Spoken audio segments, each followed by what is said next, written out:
Hello everyone, welcome to our digital platform Gurukul academy. पिछली class में हमने पढ़ा था डेवलपमेंट के बारे में।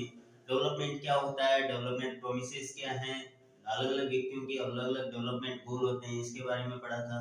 और भी हमने कुछ ऐसे टॉपिक पढ़े थे जो इस चैप्टर में अपने काम आने वाले हैं। ये बहुत ही अच्छा चैप्टर है और इकोनॉमिक्स के सारे चैप्टर बहुत ही छोटे छोटे चैप्टर हैं जो अपना अच्छे से पढ़ते रहेंगे। ठीक है, आज हमारा इस चैप्टर का, डेवलपमेंट चैप्टर का ही टॉपिक है how to compare different countries और स्टेट। यानी हम दो देशों को या दो स्टेट को किस तरीके से कंपेयर करें कि कौन सा देश है वो डेवलप्ड है, कौन सा डेवलपिंग है। ये सारी चीजें आपको इस टॉपिक के अंदर अपन बताएंगे, बात करेंगे। ठीक है, अब हम बात करें कि अलग अलग, अब जैसे कंपेयर की बात आती है तो कंपेयर करने के लिए हमारे पास में ऑप्शन होता है कि हम कंपेयर करेंगे तो अलग अलग व्यक्ति अलग अलग तरीके से कंपेयर करेंगे। कुछ एट्रीब्यूट्स होंगे, उनके आधार पर हम कंपेयर करेंगे। कुछ चीजें हमें क्या मिलेगी, सिमिलर मिलेगी, तो कुछ चीजें उनमें से अलग अलग डिफरेंट डिफरेंट मिलेगी। लेकिन हम उसी आधार पर हम क्या करेंगे, कंपेयर करेंगे कि ताकि सबसे अच्छा बेस्ट तरीका कौन सा है कंपेयर करने का, वो सारे एट्रीब्यूट हम काम में लेते हैं। जैसे हम बात करें एक क्लास के अंदर हम स्टूडेंट को कंपेयर करते हैं तो अलग अलग तरीके से एट्रीब्यूट हो सकते हैं। अब कोई व्यक्ति उसको क्लास में हाइट के हिसाब से बच्चों को कंपेयर करेगा, ये लंबा है, छोटा है, ठीक है। उसी तरीके से कोई वजन के हिसाब से कंपेयर करेगा बच्चों को, कोई है इंटेलिजेंस के आधार पर, कोई बिहेव के आधार पर। तो अलग अलग एट्रीब्यूट्स होते हैं, ठीक है। लेकिन हमारे पास में हम यहाँ पे इसी तरीके से देश को या किसी स्टेट को कंपेयर करने के लिए कौन कौन से एट्रीब्यूट्स हम काम में लेंगे, वो सारे एट्रीब्यूट्स में देखेंगे। कौन कौन सी चीजें हम काम में लेंगे वो भी हम देखेंगे। तो जिस तरीके से हमने बच्चों में जो कंपेयर करने के लिए जो अलग अलग एट्रीब्यूट्स लिए हैं, उसी तरीके से देश को कंपेयर करने के लिए भी हमने एट्रीब्यूट्स लेंगे। तो उसमें सबसे पहला होता है इनकम, यानी नेशनल इनकम बोल दो या इनकम बोल दो। यानी उसी देश में जो जितने लोग रह रहे हैं उन सब के आधार पर हम क्या करेंगे, देश को कंपेयर करेंगे कि ये देश अच्छा है, ये देश जो अमीर है और ये गरीब है, ठीक है, रिच एंड पुअर के बारे में। ठीक है, अब हम बात करें इनकम को, अगर हम इनकम एट्रीब्यूट के आधार पर हम कंपेयर करते हैं देश को, दो देशों को, तो हमारे पास में क्या होता है कि ऐसी कंट्री जिनकी इनकम ज्यादा होगी तो वो क्या है, रिच कंट्री। ऐसी कंट्री जो जिनकी इनकम कम है तो वो क्या होगी, पुअर कंट्री। ठीक है, तो अब इनकम के आधार पर हमने कंपेयर कर लिया। अब इनकम के आधार पर ये भी देखते हैं कि उनका जो रिच कंट्री है वहां के लोगों का जीवन स्तर है, जो लिविंग स्टैंडर्ड है वो भी अच्छा है। ठीक है, लेकिन जो पुअर कंट्रीज है वहां के लोगों का जीवन स्तर कैसा होगा, थोड़ा डाउन होगा। ठीक है, इसी तरीके से अगर हमें उनके जीवन स्तर को बढ़ाना है जो पुअर कंट्रीज के अंदर, तो हमें उस देश के वहां देश की इनकम को बढ़ाना शुरू करना पड़ेगा। ठीक है, तो इसी तरीके से ये एक एट्रीब्यूट हो गया कि इनकम क्या है। लेकिन इसके अंदर कुछ बातें हैं वो छुप जाती है। कौन सी छुप जाती है, कौन सी बातें हैं, अब देखिए। अगर हम बात करें कि अगर हम इनकम को ही ये मानते हैं कि इनकम ही के आधार पर ही हम देश को कंपेयर करते हैं, तो इसमें एक कमी रहती है। वो कमी क्या है, देखो कि हो सकता है कि देश की हो सकता है कि होती भी है, किसी देश की पॉपुलेशन ज्यादा है तो किसी देश की पॉपुलेशन कम है। ठीक है, अगर हम देखें कि जैसे मान लीजिए कि किसी देश की इनकम जो पॉपुलेशन है वो ज्यादा है, किसी देश की पॉपुलेशन ज्यादा है तो उस देश की इनकम भी ज्यादा होगी, और जिस देश की पॉपुलेशन कम हुए तो उसकी इनकम भी क्या होगी, कम होगी। तो ये तो बेस्ट ऑप्शन नहीं रहा हमारे पास दो देशों को कंपेयर करने का। उसके बाद में हम बात करेंगे तो इसमें क्या है, क्या होता है कि हम पता ही नहीं लगता कि कितने लोग वहां पे काम कर रहे हैं उस देश में, कितने लोग काम नहीं कर रहे, ये सारी चीजें वहां पे पता ही नहीं चलती। ठीक है, तो अगर हम बात करें तो पर कैपिटा इनकम, यानी हम क्या निकालेंगे, एवरेज इनकम। वहां की हम क्या निकालेंगे, एवरेज इनकम। तो एवरेज इनकम के आधार पर यानी हर व्यक्ति की इनकम निकाल के फिर हम दो देशों को कंपेयर करेंगे। तो पर कैपिटा इनकम और नेशनल इनकम हमने पिछली क्लास में भी बात की थी डेफिनेशन के बारे में, जहां पे मैंने लिखवाई भी थी ये चीजें। ठीक है, उसके बाद में हम बात करें per capita income. Per capita income के बारे में भी हमने पिछली क्लास में चर्चा की थी। पर कैपिटा इनकम जो है उसके आधार पर दो देशों को कंपेयर करना। ठीक है, अब पर कैपिटा इनकम क्या होती है, नेशनल इनकम को अगर हम उसकी पॉपुलेशन से डिवाइड करते हैं तो पर कैपिटा इनकम आती है। अगर पर कैपिटा इनकम के आधार पर हम क्या निकालें, कंपेयर करें दो स्टेट को या दो कंट्री को, तो उसी का यानी पर कैपिटा इनकम को आधार मानकर इस कौन वर्ल्ड बैंक, अब यहाँ पे एक वर्ल्ड बैंक जो वर्ड आया है, ये वर्ल्ड बैंक है, एक क्या है, इंटरनेशनल फाइनेंशियल इंस्टीट्यूशन है, जो कब से शुरू हुआ, 1944 से, और ये इसका जो मुख्यालय है वाशिंगटन डीसी यूएसए के अंदर है। इसने पर कैपिटा इनकम के आधार पर कुछ अपना तरीका अपनाया है दो देशों को कंपेयर करने के लिए। उसमें है इन वर्ल्ड बैंक के अनुसार जिस कंट्री की, यहाँ पे यूएस डॉलर की हम बात करेंगे, यूएस डॉलर जिस कंट्री की per capita income 12,056 US dollar है, वो किस कंट्री के अंदर आएंगे, रिच कंट्री के अंदर, ठीक है। उसके बाद में हमारे पास में जिन कंट्रियों की 12,056 से लेके 955 के बीच में अगर जिनकी पर कैपिटा इनकम है यूएस डॉलर के अंदर, तो वो किस में आएंगी, मिडिल इनकम कंट्रीज के अंदर, ठीक है। और लेस देन 955 यूएस डॉलर, तो वो है लो इनकम कंट्रीज। तो ये कौन बता रहा है, ये बता रहा है वर्ल्ड बैंक, ठीक है। ये world bank world development report निकालता है, और ठीक है। अब ये वर्ल्ड बैंक ने कौन सा तरीका अपनाया, पर कैपिटा इनकम का, कि पर कैपिटा इनकम के आधार पर उन्होंने डिसाइड किया कि कौन सी कंट्री है जो रिच कंट्री है, कौन सी कंट्री है जो मिडिल इनकम कंट्री है, कौन सी लो इनकम कंट्री है। और अकॉर्डिंग टू दिस, इसके अनुसार इंडिया जो है वो उसकी इनकम कितनी है अभी, per capita income 1820 US dollar per annum, ठीक है। और ये भी पर एनम की बात है, ठीक है। तो पर एनम है, तो यहाँ पे जो इंडिया की जो मिडिल कौन सी कंट्री के अंदर आता है, मिडिल इनकम कंट्री के अंदर, ठीक है। तो वर्ल्ड बैंक जो है वो 3 तरीके अपनाता है इन कंट्रियों को कंपेयर करने के लिए। पहला है 12,056 rich country, 12,056 to 955 middle income, and 955 less than 955 low income countries, ठीक है। उसमें इसकी बात करें इंडिया की, तो इंडिया किस में आता है, मिडिल इनकम। क्यों, क्योंकि इसकी जो पर कैपिटा इनकम है वो कितनी है, 1820 यूएस डॉलर पर, ठीक है। तो ये हो गया हमारे पास में वर्ल्ड बैंक के द्वारा पर कैपिटा इनकम के आधार पर, वर्ल्ड बैंक जो है पर कैपिटा इनकम के आधार पर दो देशों को कंपेयर करता है, ठीक है। अब हम बात करें इसमें इन दोनों चीजों में कुछ लिमिटेशन है। कौन कौन सी लिमिटेशन है, पहली लिमिटेशन है how many people are employed and how many are not. ये पता ही नहीं चलता कि कितने लोग एम्प्लॉयड हैं कितने अनएम्प्लॉयड हैं। एग्जांपल के तौर पर देखें कि अगर हम मान लेते हैं इनकम को, अगर मान लो किसी परिवार की इनकम 90,000 है, अगर हम उसमें 3 मेंबर हैं, तो अगर एवरेज निकालेंगे तो कितना आएगा, 30,000। अगर अब ये बात करें, हो सकता है इसमें ए बी सी 3 मेंबर है, उनमें ये 90,000 केवल अकेला ए ही कमा रहा हो, अर्न कर रहा हो, ठीक है, लेकिन बाकी लोग काम ही नहीं कर रहे, तो ये हमें पता नहीं चलता किसके आधार पर, इस कंपैरिजन के आधार पर, ठीक है। उसके बाद में how many people are earning very low income. अब कोई व्यक्ति, अब जैसे पर कैपिटा इनकम निकाल रहे हैं, तो हो सकता है अब ए बी सी 90,000, तो ये मान लेते हैं एक जो कमा रहा है वो 10,000 कमा रहा है और ये बाकी 40 कमा रहा है, ठीक है। इसके आधार पर भी अगर हम एवरेज निकालेंगे तो भी क्या आएगा, 30,000। तो अब कौन सा व्यक्ति कम कमा रहा है, कौन सा ज्यादा कमा रहा है, ये भी हमें पता नहीं चलता। तो ये दोनों ये इसकी लिमिटेशन। उसके बाद में हम बात करें compare nation as a many other factor, और अदर फैक्टर को तो इसने ध्यान ही नहीं दिया। अदर फैक्टर भी तो जरूरी है। कौन कौन से अदर फैक्टर, जैसे हमने कहा था पिछली क्लास में हमने पढ़ा था इनकम एंड अदर गोल्स, उसमें हमने देखा था कि अलग अलग व्यक्ति के अलग अलग डेवलपमेंट गोल होते हैं, और कुछ उसमें क्या होता है कि इनकम के साथ अदर गोल को भी वो क्या करता है, अपने डेवलपमेंट में शामिल करने की कोशिश करता है, ठीक है।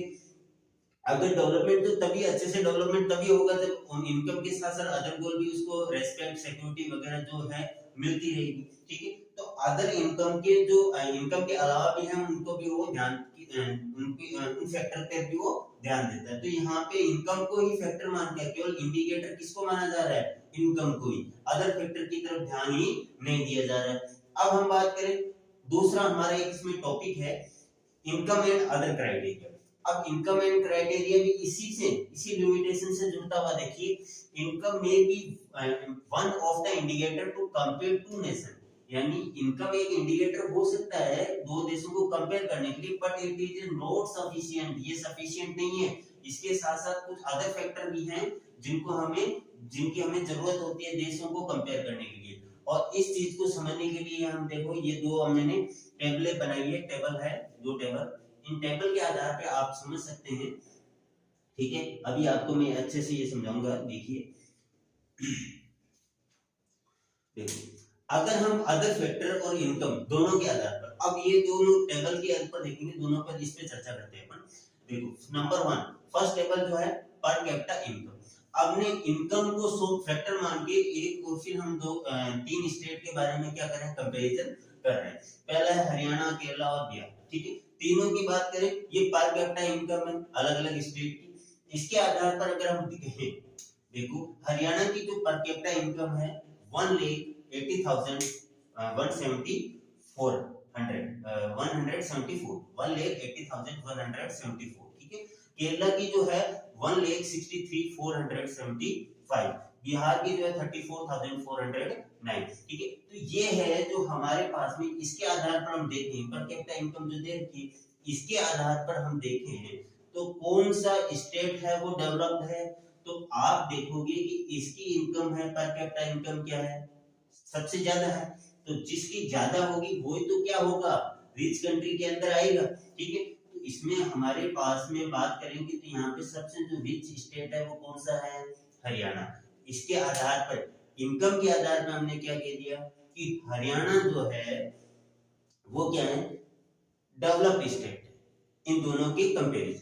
ठीक है, हमने तीन स्टेट को कंपेयर किया और इनकम इसका फैक्टर मेन एट्रीब्यूट्स क्या माना हमने, इनकम। इनकम के आधार पर हमने इनको दोनों को क्या किया, तीनों स्टेट को कंपेयर किया और इसमें हमने देखा कि इनकम के आधार पर अगर हम कंपेयर करते हैं तो इसमें हरियाणा जो है, हरियाणा की जो पर कैपिटा इनकम है वो सबसे ज्यादा है, इसलिए हरियाणा क्या है, डेवलप कंट्री।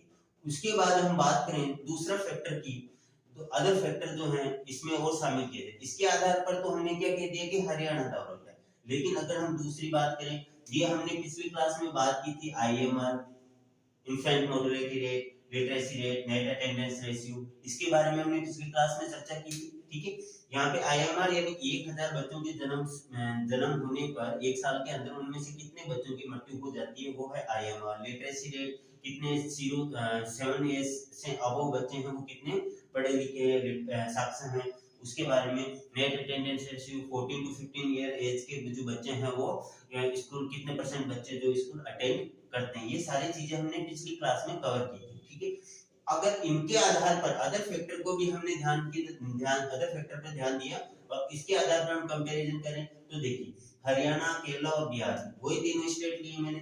अब ऊपर वाले के हिसाब से तो हरियाणा है, डेवलप्ड है, लेकिन इसमें देखते हैं कि हरियाणा, केरला और बिहार, यहाँ पे 38, 10 और 35, इन 1000 बच्चों का जन्म हुआ, यहाँ पे 30 बच्चों की मृत्यु हो जाती है, यहाँ पे 10 और यहाँ 35। ठीक है, तो इसके आधार पर सबसे जो अच्छा कौन सा है, केरला, यानी केरला यहाँ पे आ गया इस IMR के आधार पर।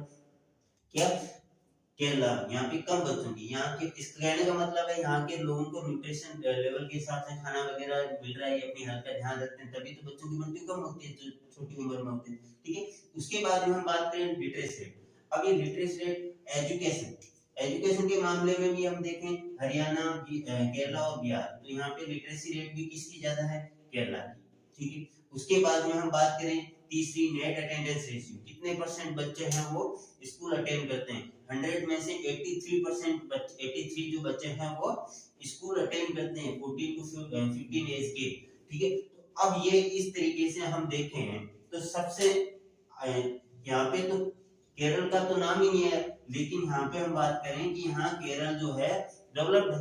इन तीनों की हम कंपेयर करते हैं तो केरल है, उसके बाद में कौन सा स्टेट है, हरियाणा, और उसके बाद में बिहार। और यहाँ पे पहला हरियाणा, दूसरा केरला और तीसरा बिहार। ठीक है, तो इस तरीके से हमारे पास में अदर फैक्टर को भी अगर हम ध्यान में देते हैं तो अब इसके आधार पर हम देखें अदर फैक्टर के आधार पर तो कौन सा स्टेट है वो डेवलप्ड है, केरला। कौन सा है, केरला।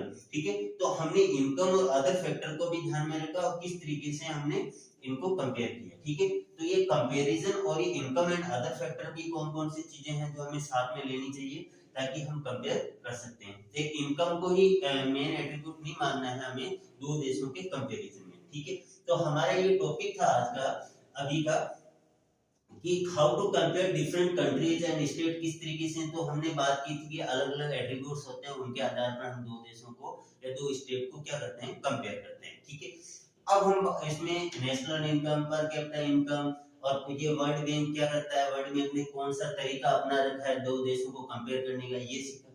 उसके बाद में इन सब की ये इनकम के आधार पर कौन कौन सी लिमिटेशन है, तो इनकम और अदर फैक्टर कौन कौन से हैं, अदर क्राइटेरिया क्या क्या है, किसके आधार पर, और इसको समझने के लिए हमने इन दोनों बातों को ध्यान से, दोनों टेबलों को तो हमने देखा। ठीक है, इन दोनों के आधार पर हमने देखा कि हरियाणा जो है डेवलप्ड है इनकम के आधार पर, लेकिन इसके आधार पर तो कौन कौन सा स्टेट है वो डेवलप्ड है, केरला। ठीक है, तो इन ये सारी चीजें हमने पढ़ी। ठीक है, अब हमारे पास में एक हमारा जो नेक्स्ट टॉपिक है वो है पब्लिक फैसिलिटीज। ठीक है, तो अभी हम नेक्स्ट टॉपिक पढ़ने वाले हैं पब्लिक फैसिलिटीज।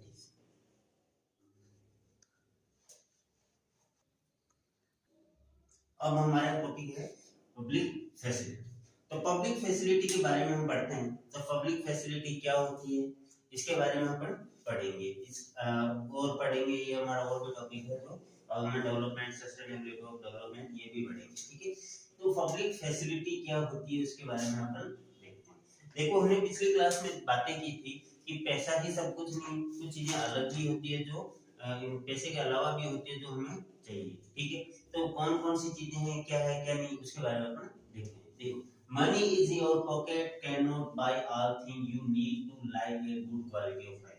अपने जीवन को अच्छी क्वालिटी वाला जीवन जीने के लिए हम बात करें तो पैसा ही सब कुछ नहीं है। आपकी जेब में पैसे हैं लेकिन आप सब कुछ चीज वहां से उस पैसे से खरीद नहीं सकते ना। फ्रेंडशिप, परिवार और भी चीजें होती है जो आप या पैसों के द्वारा नहीं खरीद सकते। ठीक है, तो पैसा ही सब कुछ नहीं होता है, इसके अलावा भी कुछ अलग चीजें भी होती हैं जो हमें ध्यान में रखनी होती है। So income is not the sole indicator of development because money can not buy everything. यानी पैसे से हम सब कुछ नहीं खरीद सकते, पैसे के अलावा भी हमें कुछ चीजें चाहिए। जैसे एग्जांपल देखते हैं, हमारे एक अभी थोड़े दिनों पहले एक बहुत ही बड़ी महामारी के रूप में आया था virus, corona virus, virus disease. ठीक है, तो इसमें हमारे पास लोगों के पास पैसा भी बहुत था, लेकिन वो पैसे वाले ऐसे थोड़े ना कि 2000 का नोट दिखा के ऐसे बोल देंगे कि भाई बीमारी है, इन्फेक्शन, कोरोना वायरस साइड में हो जाएगा। नहीं, वो 500 का नोट दिखा के तो उस वायरस बीमारी से दूर भाग नहीं सकते। लेकिन अब ये जो कोरोना, पैसे तो बहुत थे लोगों के पास, लेकिन उसके उससे मिटने के कोरोना वायरस से लड़ने के लिए पैसे ही उनके पास में थे, लेकिन पैसों से वो लड़ नहीं सकते थे। ठीक है, अब 2000 का नोट या 500 का नोट लेकर लड़ना शुरू कर दिया, ऐसा नहीं था।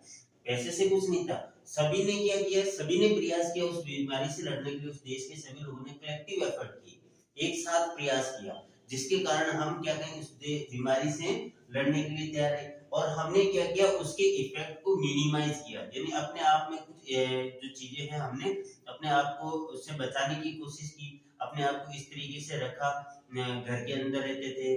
ठीक है, उस तरीके से हाथ धोना, इस तरीके के जो कुछ प्रयास किए थे हमने, उससे हमने उसके इफेक्ट को मिनिमाइज किया था। क्या किया था, मिनिमाइज किया था। तो अब ये वैसी ही चीजें गवर्नमेंट ने भी कुछ फैसिलिटीज अवेलेबल करवाई जिसके द्वारा हम उस वायरस के जो इफेक्ट है उसको कम कर सकते हैं। तो इस तरीके से पैसे से कुछ नहीं होता, पैसे के अलावा भी हमें कुछ कलेक्टिव एफर्ट चाहिए, कुछ बातें चाहिए जिसको हम जो भी हमारे पास इफेक्ट है, किसी चीज का इफेक्ट पड़ रहा है, तो उसको हम क्या कर सकते हैं, मिनिमाइज कर सकते हैं। तो इस तरीके से अगर हम बात करें, एक एग्जांपल और लेते हैं अपन। देखो, एक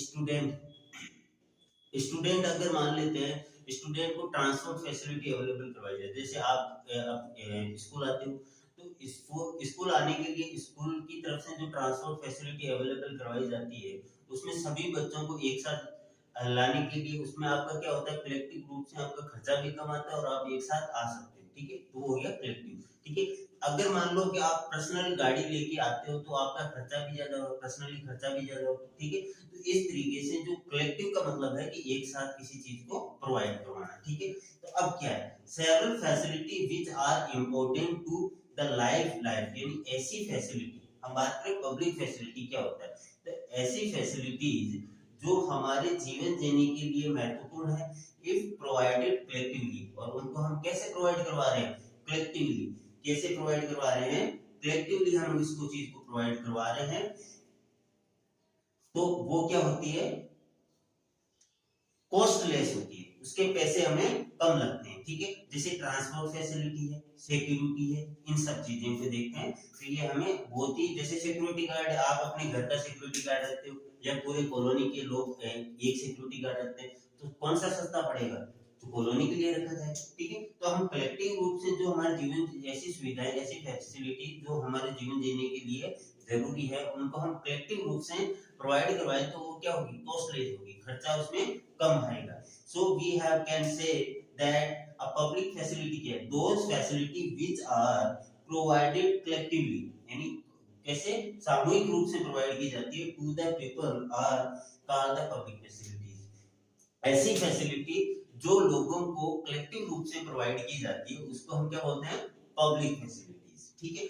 अब हम बात करें कि ज्यादातर जो ये पब्लिक फैसिलिटी प्रोवाइड कौन करवाता है, ज्यादातर पब्लिक फैसिलिटी जो है वो ज्यादातर गवर्नमेंट के द्वारा प्रोवाइड की जाती है, ऑलमोस्ट है वो गवर्नमेंट के द्वारा प्रोवाइड की जाती है।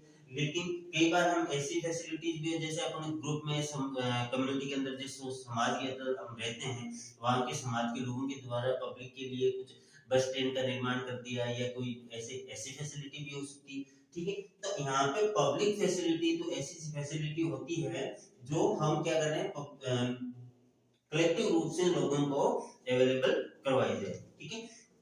अब हम बात करें जहां पर बेटर फैसिलिटी अवेलेबल होगी, वो एरिया क्या होगा, मोर डेवलप्ड होगा, वो एरिया डेवलप्ड होगा जहां फैसिलिटी अच्छी अवेलेबल हो, जब ट्रांसपोर्ट की बात करें, एजुकेशन की बात करें, हेल्थ केयर की फैसिलिटी की बात करें, और भी बहुत सारी फैसिलिटी जो जहाँ पे ज्यादा होगी और अच्छी होगी, जहाँ अच्छी वो डेवलप्ड होगा, वो स्टेट, वो कंट्री क्या होगा, डेवलप, ठीक है। लेकिन जहाँ पे ये फैसिलिटीज अवेलेबल नहीं है, नॉट अवेलेबल, ऐसी फैसिलिटी जहाँ पर अवेलेबल नहीं है, तो वहां पे वो लोग क्या कर रहे हैं, डेवलपमेंट के लिए स्ट्रगल करते हैं, ठीक है।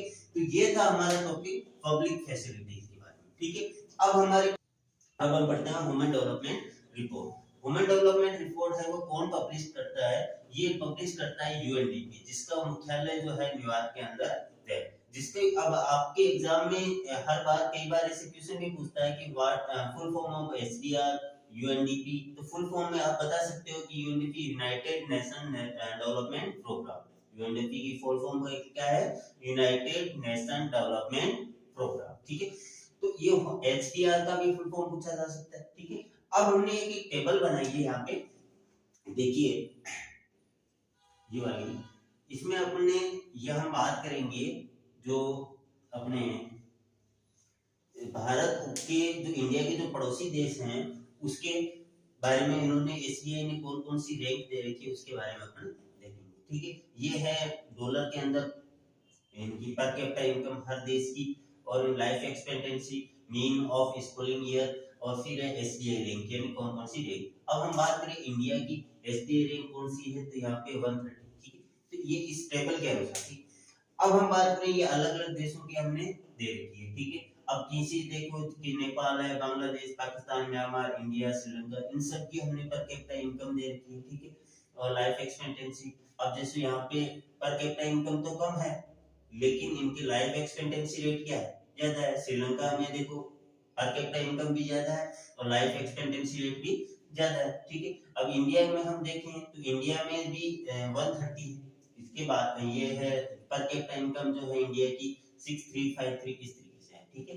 तो एसपीआर के बारे में आपको पता चल गया कौन पब्लिश करता है, कि ये किस तरीके से रैंक देता है, ये हमने थोड़ा सा आपको बताया, ठीक है, समझाने के लिए, ठीक है। अब हम बात करें, हमारा नेक्स्ट टॉपिक है sustainability of development. Sustainability, sustain का मतलब होता है निरंतरता, लगातार बने रहना, ठीक है। अब हम बने रहेंगे, कैसे रहेंगे, कि जब हमारे पास हम किसी चीज को प्रयोग करें, हमारे पास अवेलेबल है, हम उसको सही ढंग से काम में लेते हैं, उसको थोड़ा बहुत बचाते भी हैं, और हम लगातार हमारे साथ साथ आने वाली पीढ़ी, जो नई जनरेशन होगी, आने वाली जनरेशन के लिए वो चीजें बनी रहे, ऐसे में हमें क्या करना पड़ेगा, सस्टेन करना पड़ेगा, ठीक है। तो हमें जो डेवलपमेंट है वो क्या करना पड़ेगा, सस्टेन इस तरीके से निरंतर रखना पड़ेगा कि आने वाली जो जनरेशन उनको किसी प्रकार की समस्याओं का सामना ना करना पड़े, ठीक है। The development that take place to meet the need of a present generation without compromising the ability of future generation, यानी हमें अभी जो हम डेवलपमेंट की तरफ जिस रास्ते से डेवलपमेंट की तरफ जा रहे हैं, तो उस रास्ते में हमें ऐसा तरीका अपनाना है ताकि हम फ्यूचर जनरेशन को किसी प्रकार का कॉम्प्रोमाइज नहीं करना पड़े। ठीक है,